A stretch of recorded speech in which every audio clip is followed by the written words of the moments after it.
नमस्कार बच्चों, कैसे हो आप सभी। उम्मीद है आप सब बहुत अच्छे होंगे। और आप सभी रेलवे के बच्चों के लिए बहुत बड़ी खुशखबरी निकल कर के आ रही है। भाई, रेलवे ग्रुप डी का नोटिफिकेशन अब बहुत ही जल्द आने वाला है।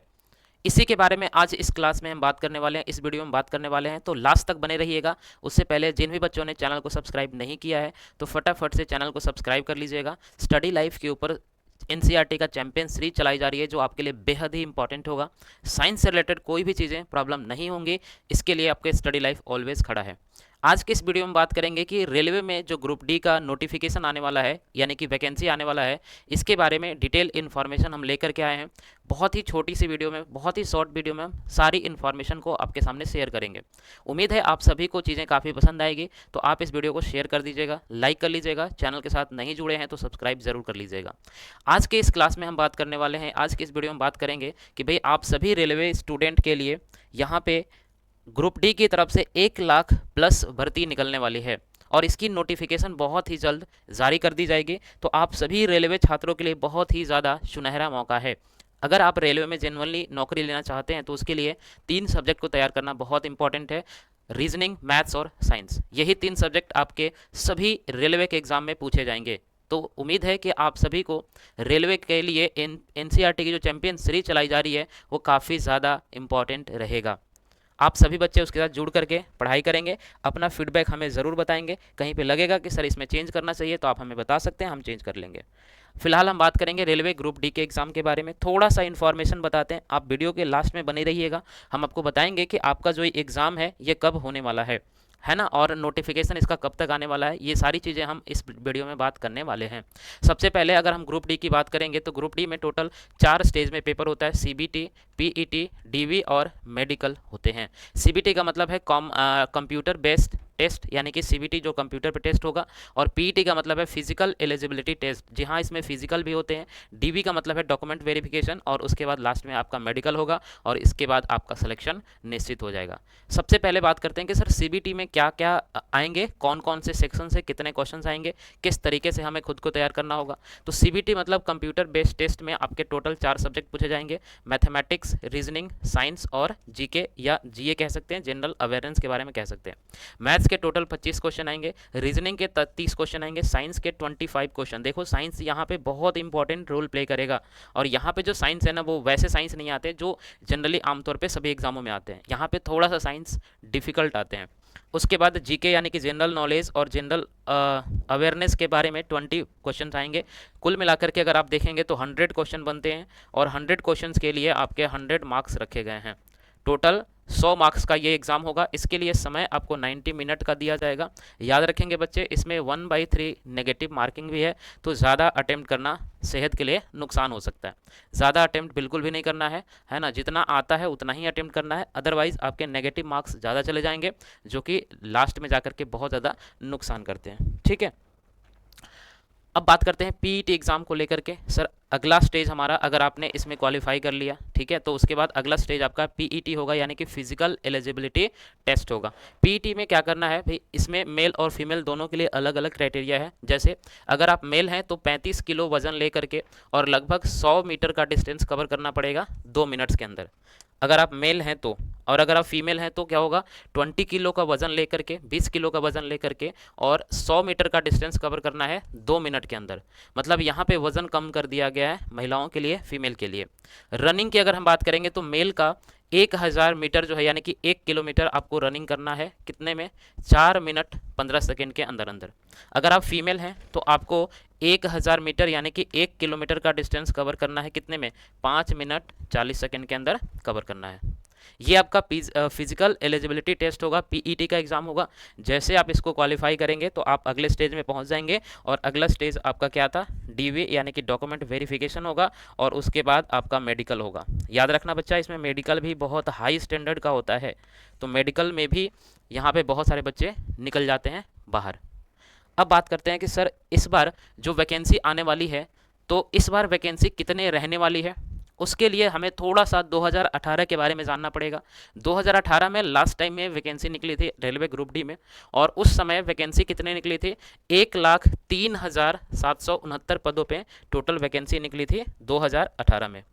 सर इसके लिए कितने कैंडिडेट ने अप्लाई किया था, 1.90 करोड़, यानी कि 1,90,00,000 लोगों ने इस पोस्ट के लिए अप्लाई किया था।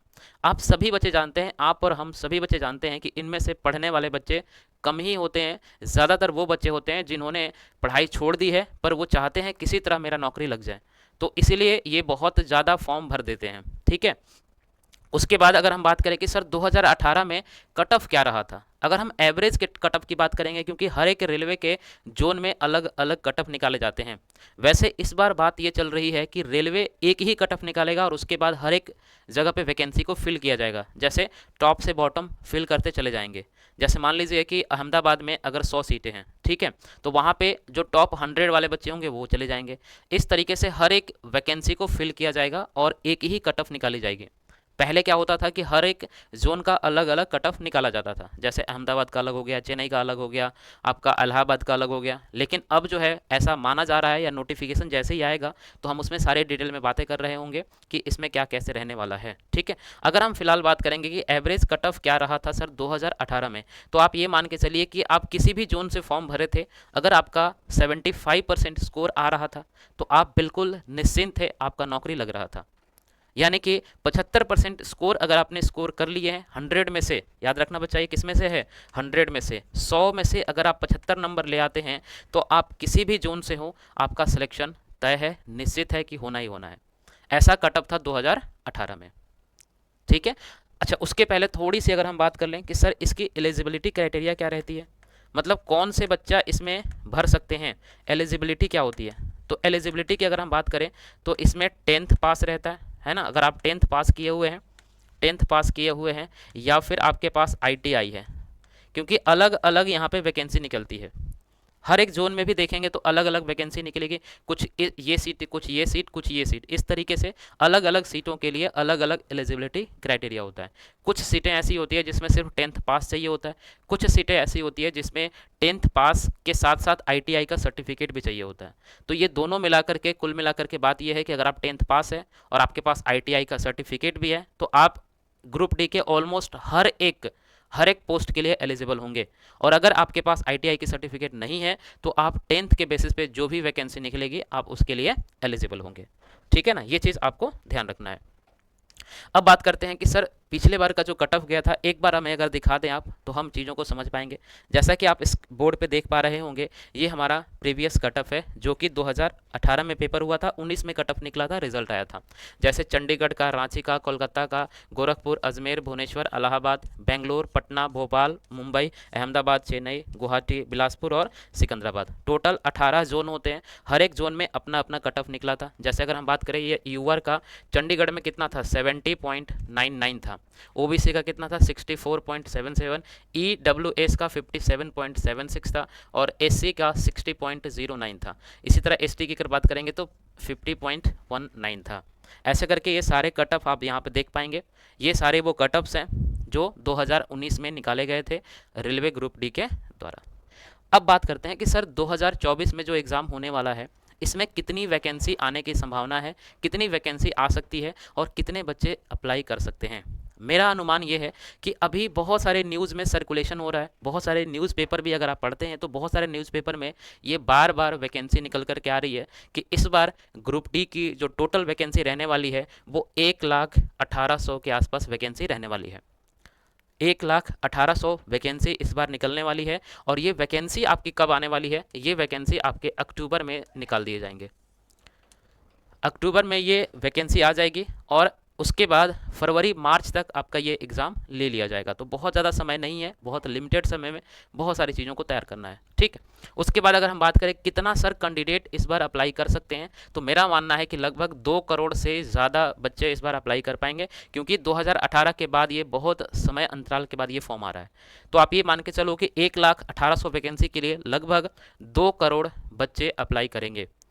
आपको 2 करोड़ बच्चों से कम यहाँ पे कंपटीशन करना पड़ेगा। अब बात करते हैं कितना नंबर लाना पड़ेगा सर 2024 में, अगर हम चाहते हैं कि मेरा रेलवे में ग्रुप डी में नौकरी लग जाए तो हमें कितना % लाना पड़ेगा। आप मान के चलो कि लगभग 73 से 78% के बीच में अगर आप नंबर ला रहे हैं आउट ऑफ 100, तो इसका मतलब ये है कि आपका एक सीट कन्फर्म है, आप आराम से इस नौकरी को ज्वाइन कर सकते हैं। ठीक है। तो आपका जो कट ऑफ रहने वाला है वो लगभग 73 से 78% रहने वाला है। और इस बार जैसा कि बात चल रहा है कि इस बार रेलवे ने सोचा है कि हम एक ही कट ऑफ निकालेंगे और उसके बाद सभी वैकेंसी को फिल करेंगे। तो जैसा भी हो नोटिफिकेशन जब आएगा तो हम डिटेल में उस पर बात करेंगे। सर फिलहाल इसकी वैकेंसी आने की संभावना कब है? इसकी वैकेंसी अक्टूबर महीने में आ जाएगी। अक्टूबर महीने में कंफर्म है कि आ जाएगी। मार्च अप्रैल में इसका एग्ज़ाम हो जाएगा। तो अपने आप को खुद को बेहतर तैयार करने के लिए कैसे करें भाई, इसकी तैयारी हम कैसे करें? तैयारी के लिए हमें क्या करना चाहिए भाई? तैयारी के लिए आपके पास देखो 3 सब्जेक्ट इंपॉर्टेंट है, मैथ्स, रीजनिंग, साइंस और उसके बाद जीके जीएस होता है। तो मैथ्स, रीजनिंग और जो आपका साइंस है, ये 3 सब्जेक्ट आपका बहुत मजबूत होना चाहिए। मैं आपको बता दूं कि रेलवे ग्रुप डी में एनटीपीसी और एएलपी से भी ज़्यादा खतरनाक सवाल पूछे जाते हैं साइंस का। तो साइंस के लिए आपको कोई भी टेंशन नहीं लेना है। साइंस के लिए no tension, because study life is here. Study life आपके लिए खड़ा है। रेलवे ग्रुप डी के एग्जाम में बेहतरीन से बेहतरीन सवाल आपके लिए लेकर के आएंगे, बेहतरीन से बेहतरीन कॉन्सेप्ट आपको बताएंगे, बिल्कुल मज़ा आ जाएगा पढ़ करके। तो साइंस के लिए बिल्कुल भी बच्चों को टेंशन नहीं लेना है, because study life is here. Study life आपके लिए है और यहाँ पे आप जुड़े रहेंगे। जिन भी बच्चों ने सब्सक्राइब नहीं किया है तो पहले सब्सक्राइब कर लीजिएगा, ठीक है। और अगर हम बात करें कि इस बार अगर हम रेलवे में नौकरी लेना चाहते हैं, क्योंकि रेलवे में बहुत सारे वैकेंसी निकल रहे हैं बच्चे। अब अगर देखो एनटीपीसी का आ चुका है ना, एएलपी का आ चुका है, अब ग्रुप डी का लाइन में लगा हुआ है। उसके बाद टीटीई जो होते हैं, टीटी होते हैं, है ना, तो वो भी आने वाला है। आरपीएफ का वैकेंसी आने वाला है। तो रेलवे के सभी एग्जाम में साइंस बहुत इंपॉर्टेंट होता है। तो साइंस के लिए आपको ये करना है। मैथ्स रीजनिंग के लिए क्या करना है सर? मैथ्स और रीजनिंग के लिए प्रैक्टिस करनी है। जितना ज़्यादा आप प्रैक्टिस करेंगे उतना ही ज़्यादा आपके लिए क्या होगा? बेहतर होगा, ठीक है ना। तो इंपॉर्टेंट ये चीज़ होती है।